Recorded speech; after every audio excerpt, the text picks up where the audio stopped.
యాక్చువల్‌గా ఈరోజే ఒక పేషెంట్ చూశానండి.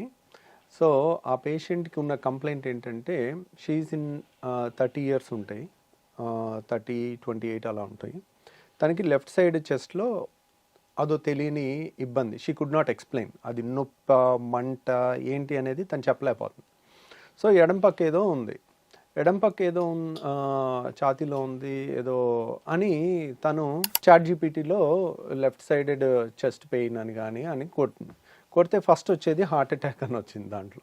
సో హార్ట్ అటాక్ అని రాగానే తనకి ఇంకా దాంట్లోంచి బయటపడలేకపోతుంది. వెంటనే అక్కడ అమెరికాలో ఉంటుంది, అమెరికాలో ఎమర్జెన్సీకి వెళ్ళారు. అది ఈసీజీ అట్లాంటి బేసిక్ టెస్ట్లు చూసి ఏం అవసరం లేదు, అంతా బాగానే ఉంది, ఏం హార్ట్ అటాక్ లాంటిది ఏం లేదు అని దే హ్యావ్ ఎష్యూర్డ్ దెమ్, ఏం కాదమ్మా అని. కానీ భయం అనేది ఒకటి ఉంటుంది కదండి. సో ఇది నాకే వస్తే, సో కొంతమంది యంగ్స్టర్స్ ఇలా పడిపోతున్నారు, అలా ఆ భయంతో నాకు యాంజియోగ్రామ్ చేయండి అని అక్కడ అడిగింది. అడిగితే ఆ ఇన్సూరెన్స్ రూల్స్ ప్రకారం కానీ దేనివల్ల కానీ వాళ్ళు ఒప్పుకోకపోతే తను ఆల్మోస్ట్ ఇది జరిగి వన్ మంత్ అయింది అమెరికాలో. తర్వాత తను ఇండియా వచ్చి ఇండియాలో మనకి ఏ టెస్ట్ అయినా యాక్సెసిబుల్ ఉంటుంది. వెంటనే అక్కడ నెల, 2 నెలలు, 3 నెలలు అపాయింట్మెంట్ తర్వాత దొరుకుతుంది. ఇక్కడైతే ఒకే రోజు అన్ని రకాల టెస్టులు మనకు కావాల్సినంత స్పీడ్గా చేయించుకోవచ్చు. ఇండియా వచ్చేసి ఒక హాస్పిటల్కి వెళ్ళి నాకు ఇట్లా ఉందండి, నాకు ఒక యాంజియోగ్రామ్ కావాలి అని అన్నాను. యాంజియోగ్రామ్ అవసరం లేదమ్మా నీకు అని చెప్పినా కానీ లేదండి నాకు కావాలి అంటే, సరే రెగ్యులర్ యాంజియోగ్రామ్ అంటే ఇక్కడ సూది గుచ్చి లోపలికి వేసి చేయాలి కదా, అది రిస్క్ ఎందుకు అనవసరంగా సిటీ యాంజియోగ్రామ్ చేద్దామని సిటీ స్కాన్ యాంజియోగ్రామ్ చేయించాను. CT scan angiogram, calcium score అన్నీ చేసుకుంటే అన్నీ 0 ఉన్నాయి, అసలు అంటే ఏమీ లేదని. దీన్ని బట్టి మనం అర్థం చేసుకోవాల్సి, చాలామంది ఏమనుకుంటున్నారు, ఒక టెస్టే కదా చేసేసుకున్నాం మనకేముంది హ్యాపీగా ఉన్నాం కదా అని అనుకుంటున్నారు. అంటే ప్రతి దాన్ని అవసరం లేని టెస్ట్ చేయటం వల్ల ఒక రక్తం ఒక చుక్క లేకపోతే ఇంతో 5 ml ఇస్తే దానివల్ల పెద్ద నష్టమేం లేదు. కానీ ఒక అల్ట్రాసౌండ్ స్కాన్ చేస్తే ఏం అవ్వదు. అల్ట్రాసౌండ్ అంటే మన సౌండ్ వేవ్స్, మన నోట్లోంచి వచ్చిన వైబ్రేషన్స్ లాంటి అల్ట్రాసౌండ్ స్కాన్ ఎన్ని 1000 సార్లు చేయించుకున్నా రిస్క్ ఉండదు. ఎంఆర్ఐ స్కాన్లో కూడా రిస్క్ ఉండదు. కానీ సిటీ స్కాన్ అలా కాదు. తను ఏం చేయించుకుంది, సిటీ యాంజియోగ్రామ్ చేయించుకుంది. ఒక్క CT scan is equals to 1000 X rays. 1000 ఎక్స్రేస్లో తగిలినంత రేడియేషన్ తగులుతుందన్నమాట. ఇప్పుడు చైల్డ్ బేరింగ్ ఏజ్ ఉన్న ఉమెన్ అంటే 30 ఇయర్స్లో అలా ఉన్నప్పుడు వాళ్ళకి ఆ రేడియేషన్ అంతా తగిలితే వాళ్ళ ఓవరీస్కి కూడా తగులుతాయి, వాళ్ళ థైరాయిడ్స్కి తగులుతాయి. These are very radiation sensitive organs మన బాడీలో. సో వాళ్ళ ఓవరీలో ఉండే ఎగ్స్కి కూడా తగులుతాయి. దానివలన కూడా ఆ డిఎన్ఏలో మార్పులు వచ్చి వాళ్ళకి రేపొద్దున పుట్టే పిల్లల్లో కూడా జన్యుపరమైన లోపాలు రావచ్చు. అందుకని అంత తొందరగా రేడియేషన్ ఉన్న టెస్ట్ని అంత తొందరగా రికమెండ్ చేయరు. కానీ ప్రాబ్లం ఏంటంటే ఇక్కడ వాళ్ళు అది చేయించుకుని నార్మల్ అని వాళ్ళకి తెలిసిందే వైద్యం అని అనుకునే స్టేజ్కి వాళ్ళ భయం తీసుకెళ్తుందంటే మనం రీసెర్చ్ చేయాలి. ఏది యూట్యూబ్లో రీసెర్చ్ చేయండి, గూగుల్లో చేయండి, who is the genuine doctor, ఎవరైతే మినిమం టెస్టులతో మంచి వాళ్ళ ఐక్యూ వాడి బెస్ట్గా వాళ్ళు సజెషన్ ఇవ్వగలుగుతారనేది చేసి వాళ్ళ దగ్గరికి వెళ్ళి ఒపీనియన్ తీసుకోవటం అనేది బెస్ట్ ఆప్షన్.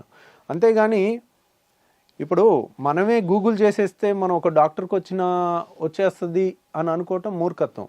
అలా అయితే మన పిల్లల్ని చదివించుకోవటం ఎందుకు? మన పిల్లల్ని కష్టపడి రోజుకి 18 గంటలు 20 గంటలు చదువుకుని వాళ్ళు ఒక కష్టపడి డాక్టర్లు అయ్యి ఒక 20-30 ఏళ్ళు చదివించుకోవటం ఎందుకు కదా? ఇంకా ఆ ప్రాసెస్ అంతా వేస్ట్ కదండి. సో అంత ఈజీగా ఉండదు. అంటే మెడికల్ సైన్స్లో మాస్టరీ అనేది బాగా చదువుకున్న వాళ్ళకే చాలా కష్టం అది. అలాంటిది ఒక సింపుల్ చాట్‌జీపీటీలోనో గూగుల్లోనో సెర్చ్ చేసేసి దానివల్ల చాలామంది సైడ్ ఎఫెక్ట్స్, ఇబ్బందులు, మానసిక క్షోభ అనుభవించే వాళ్ళే ఎక్కువ ఉన్నారు. కాబట్టి పునరాలోచించండి.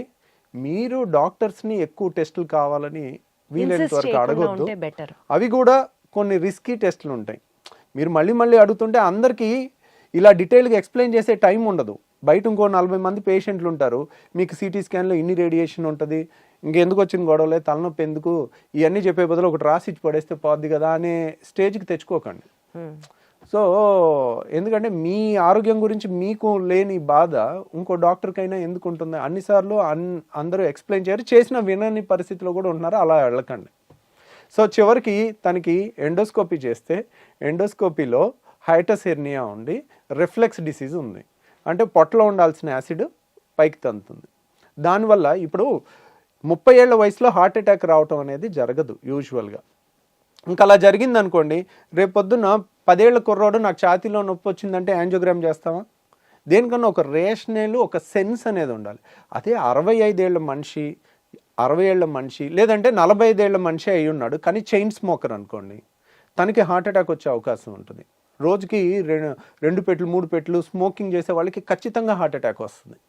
సో అలాంటి మేము చూసుకుని టెస్టులు సజెస్ట్ చేయటం వేరు, బ్లాంకెట్గా ఛాతీలో నొప్పి వచ్చింది నా పిల్లోడికి హార్ట్ అటాక్ వచ్చిందని వాళ్ళకు కూడా చేయించడం అనేది మూర్ఖత్వం అనమాట. So common things first. ఈ ఏజ్లో వచ్చేది ఏంటి అంటే యాసిడ్ రిఫ్లెక్స్ కామను. 99% చెస్ట్ పెయిన్కి కారణం యాసిడ్ రిఫ్లెక్స్, 1% హార్ట్ అటాక్. అందరికీ 99% హార్ట్ అటాక్ అయితే భూమి మీద ఎవరు బతికొండరు అనమాట. కాబట్టి తెలివిగా వాడుకోండి టెస్ట్లని. ప్రతిదీ లాజికల్గా ఎక్స్ప్లెయిన్ ఎక్కువసేపు చేయాలని ఎక్స్పెక్ట్ చేయకండి. మీకు కావాలంటే చాలామంది డాక్టర్స్ ఇప్పుడు ఇలాంటి పాడ్కాస్ట్ ద్వారా చేసి మీకు ఏమేమి తెలియాలనేది, దేనికి భయపడాలి, దేనికి భయపడకూడదు, ఏది హార్ట్ పెయిన్, ఏది గ్యాస్ పెయిన్ అనేది కూడా నేను ఒక టేబుల్ లాగా చేసి 8 minutes వీడియో చేశాను. నా పాడ్కాస్ట్లో ఉంది, నా ప్రీవియస్ దాంట్లో. అలా చూసుకుంటే మీకు నాలెడ్జ్ తెలిస్తే అనవసరంగా మీరు కంగారు పడరు, అనవసరమైన టెస్టులు చేయించుకోరు. సార్ అసలు ప్రెగ్నెన్సీ డెలివరీ అప్పుడు ఎస్పెషల్లీ వెన్నుపూస దగ్గర మత్తివ్వడం వల్ల జీవితాంతం వాళ్ళకి నడునొప్పి వస్తుంది అన్న మాట కరెక్టా కాదు? అక్కడి నుంచి స్టార్ట్ చేద్దాం సార్.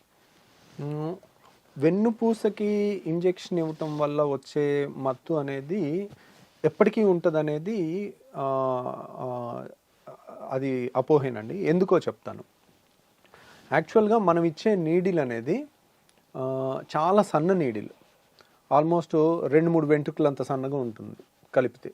ఇప్పుడు లేటెస్ట్గా వచ్చేది ఇంకా సన్న.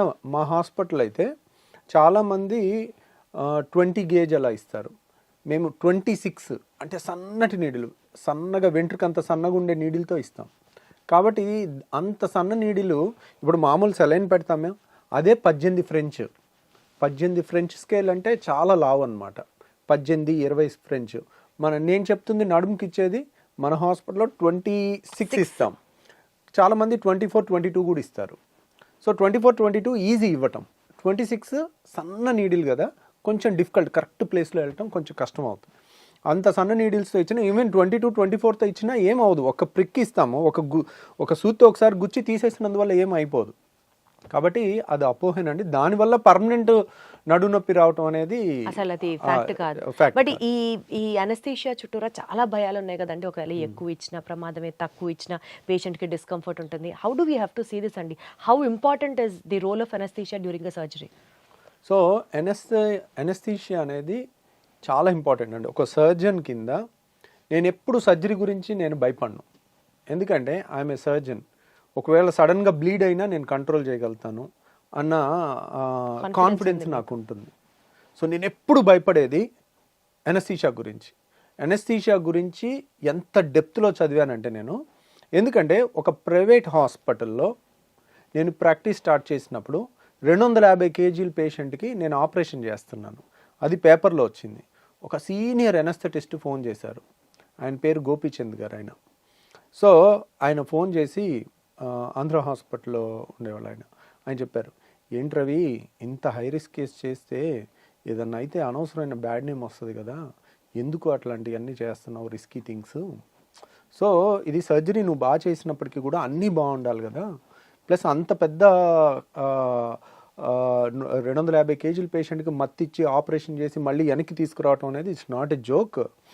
So you are going beyond certain things, జాగ్రత్తగా ఉండు అని చెప్పారు, ఫోన్ చేసి చెప్పారు. అంటే ఆయన ఫోన్ చేసినప్పుడు నాకు చాలా మంచి అనిపించింది, ఎందుకంటే వీడు బాగుండాలి, వీడు యంగ్స్టరు, ఉడుకు రక్తం, మేమన్నీ 60-70 ఏళ్ళు దాటి అన్నీ చూస్తున్నాము, ఒడిదుడుకులు.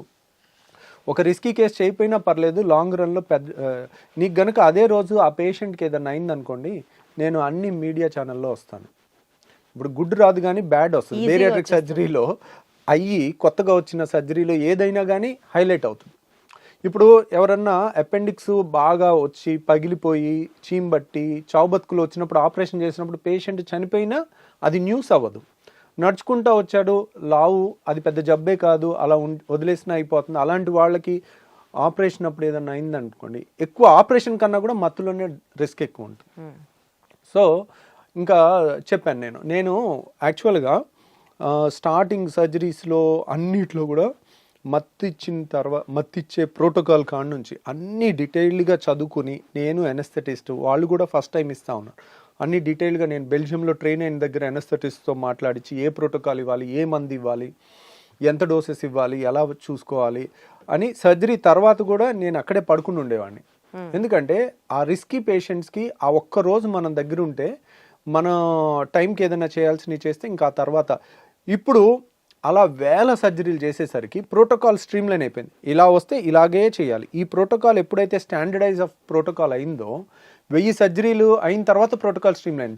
ఇప్పుడు మా డ్యూటీ డాక్టర్ ఉన్నా ఆ ప్రోటోకాలే ఫాలో అవుతారు, నర్స్ ఉన్నా అదే ప్రోటోకాల్ ఫాలో అవుతారు, అది స్టాండర్డైజ్ అయిపోయింది. రీసెంట్గా జరిగిన మా ఫ్రెండ్కి జరిగిన ఒక ఇన్సిడెంట్ నేను చెప్తాను. మా ఫ్రెండ్ హీజ్ ఎ సర్జన్.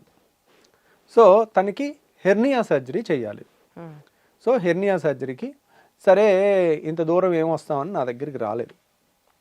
తనకి దగ్గరలో ఉన్న హాస్పిటల్కి వెళ్ళి చేయించుకుందామని, హీజ్ ఏ సర్జన్, సరే ఇంకో సర్జన్ దగ్గరికి వెళ్ళారు. సో పర్వాలేదు.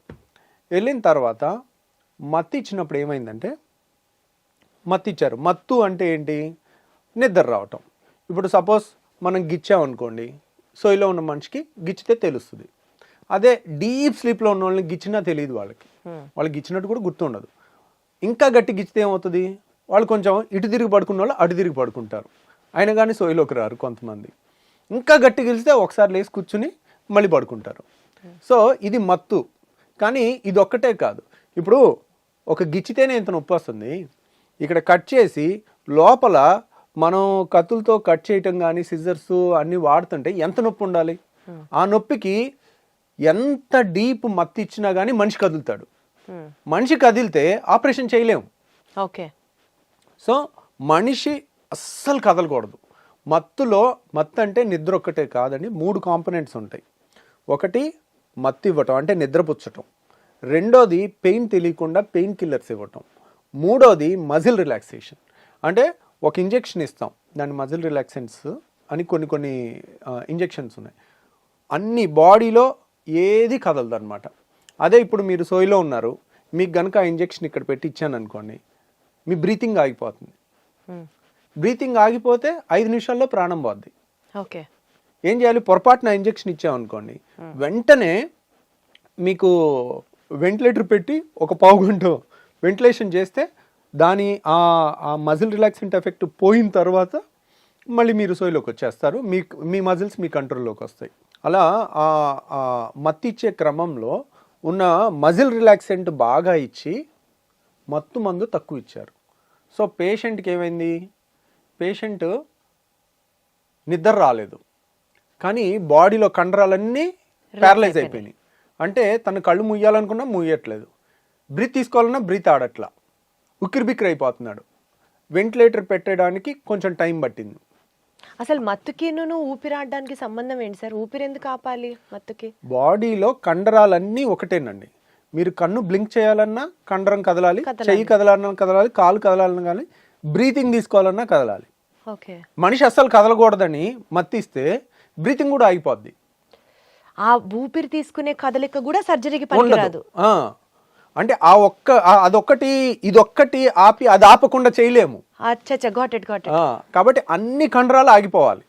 ఆగిపోయినప్పుడు ఏంటి? బ్రీతింగ్ ఆగిపోతే ఏం చేయాలి? వెంటిలేటర్ పెట్టాలి. మనం ట్యూబ్ వేసి ఊపిరితిత్తులోకి డైరెక్ట్ ట్యూబ్ వేసి ఆక్సిజన్ అన్ని ఇస్తూ వెంటిలేటర్ మిషన్ మీద పెడతాం ఆపరేషన్ అయినంతసేపు. ఆపరేషన్ అవ్వగానే మళ్ళీ అన్ని కండరాలు కంట్రోల్కి వచ్చేటట్టు, అన్ని మత్తు రివర్స్ అయిపోయేటట్టు మందులు ఇచ్చేసి రివర్స్ అయిపోగానే బయటికి తీసుకొస్తాం. కాబట్టి ఈ క్రమంలో మత్తిచ్చే నిద్రపుచ్చే మందు తక్కువ ఇచ్చారు. కాబట్టి మనిషి కదలకుండా ఉన్నారు, వాళ్ళకు ఉక్కిరిబిక్కిరి అయిపోయింది, వెంటిలేటర్ పెట్టింది అంతా తెలిసింది. తర్వాత వాళ్ళకి ఆపరేషన్ చేస్తుంది కూడా తెలిసింది. మీకు దీంట్లో ఎవేక్ అని ఒక సినిమా ఉంది, ఇంగ్లీష్ సినిమా. ఆ ఎవేక్ అనే సినిమాలో ఏం చేస్తారంటే heart operation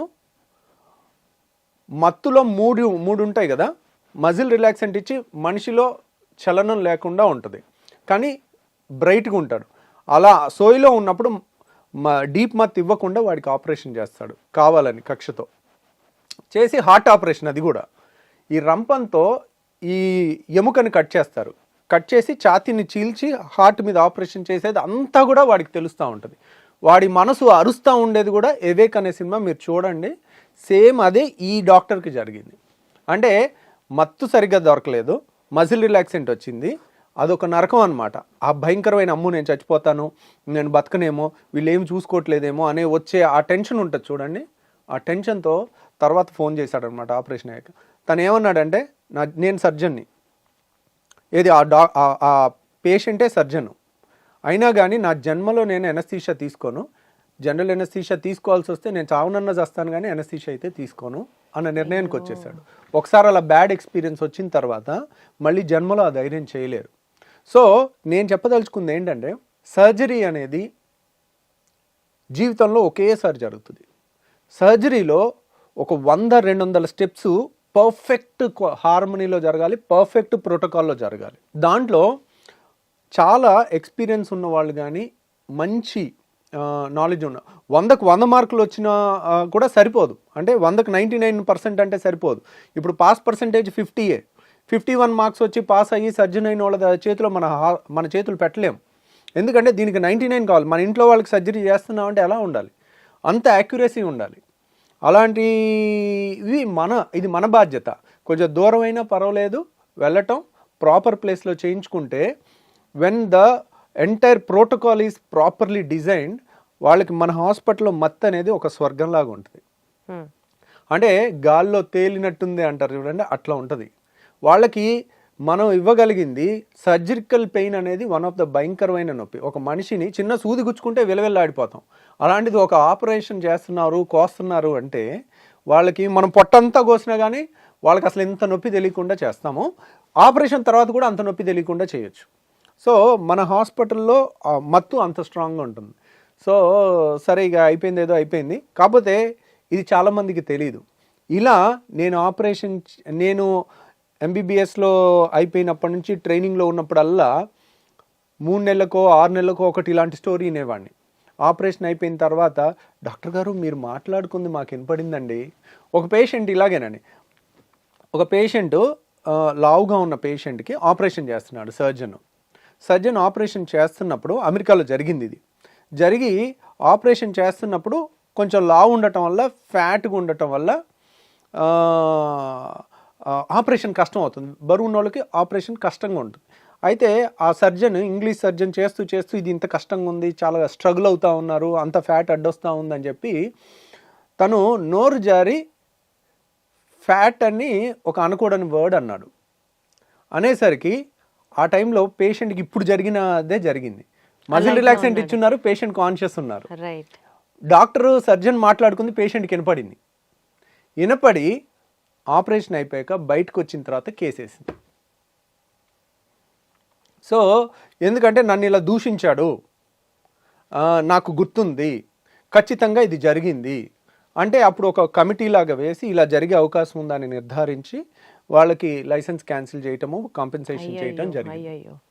so these are all awake cinema అని కానీ, లేకపోతే ఇలాంటి ఇన్సిడెంట్ కానీ, అంటే మనము ఏదో సర్జరీ అంటే ఏదో వెళ్ళారు 5 నిమిషాల్లో చేసేసారు వచ్చారు అనేది కాదు. దాని ప్రోటోకాల్స్ ఎంత స్ట్రాంగ్గా డిజైన్ చేశారు, ఎంత ఇంటెలిజెన్స్ డిజైన్ చేశారు. వాళ్ళు 50% పాసా, 80% పాసా, 90% పాసా, ఎంత బెస్ట్ అనే దాని మీద వెళ్తే అలాగే ఉండాలి. అంటే మళ్ళీ ఇక్కడ moral of this story is like, మళ్ళీ ఒక రెప్యూటెడ్, నమ్మకం ఉన్నటువంటి, బాగా ఎక్స్పీరియన్స్ ఉన్నటువంటి డాక్టర్ దగ్గరికే వెళ్ళాలి. ఏదో దగ్గరలో సర్జరీ అయిపోతుంది కదా, చుట్టుపక్కల ఉన్నారు కదా అనుకుంటే no, it's a big no. ఎన్ని లైఫ్ లెసన్స్ వింటున్నట్టుందా సార్ మీతో మాట్లాడుతుంటే. ఇవన్నీ చాలా చిన్న చిన్న అంశాలే, కానీ where we will be definitely negligent about and ప్రాణాల మీదకి తీసుకొస్తూ ఉంటాం అనమాట సిచ్యువేషన్. రైట్ సార్, ఇంకొక అవేకనింగ్ లెసన్ కోసం thank you so much. Thank you.